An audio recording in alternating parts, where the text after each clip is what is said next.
Yeah, Oh. especially in Fearless Draft, it really helps with sort of having that extended champion pool in your lanes. And I guess we still got to ask Kevin, but we're going to have to sort of reverse the question because he's not going to want to see teams catch up to CFO. So, in your case, Kevin, what do you think is required for CFO to not plateau? Right, like the hard thing when you're at the top is to keep getting better and better. Because if you slow down and then very quickly Talon catches up and Vikings and Garmin, everyone starts catching up. So, what do you think is required of your first squad to be able to continue their growth and continue getting better to then challenge people like Hanwha Life internationally?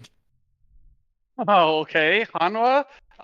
That's gonna be tough, but I feel like right now we're just focusing on ourselves. Like the reason why I think CFO is doing really well is like I feel like we have a good mix of like Eastern and Western mindsets. Cause like if you look at Mm. LTA, LEC, and like compare that to like LPL, LCK, I feel like they have different ways of drafting.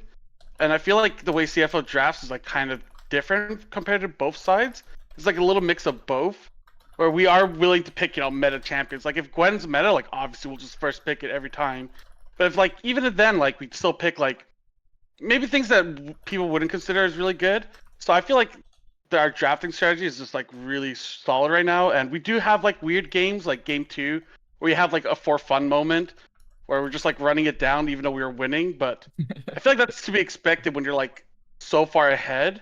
The Yeah. hardest part is to like remain, humble and like willing to like, keep improving. But so far watching scrims and stuff, like we do scrim pretty strong opponents, so we are getting humbled at home. So hopefully when we're humbled here and we go to the stage and play, we carry that humbleness forward and don't get too Mm. cocky.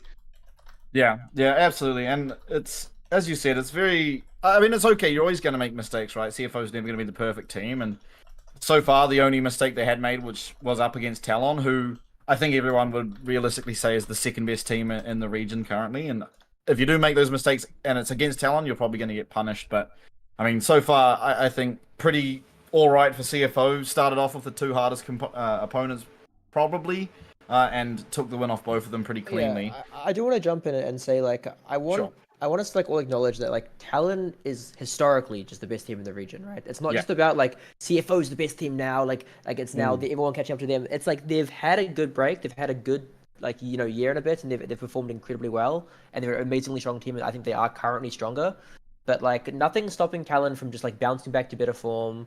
I don't know, Mm. adjusting what they currently have and taking over. And I think I'm really enjoying seeing CFO's dominance currently.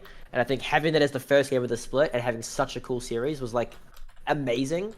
But yeah, I really don't want to just phrase it as like other teams catching up. Because Sure. I think, much like Kevin said as well, teams are also needing to focus on themselves. Like Hmm. ultimately, it's not about like just looking at the next team up, because being positioned where they are, right, and like being able to scrim such an absurd variety of teams and regions, it's very different. Like these teams are scrimming, LCK, CLT, they're scrimming LCK Academy teams, right? They're potentially even scrimming some of the lower tier LCK teams,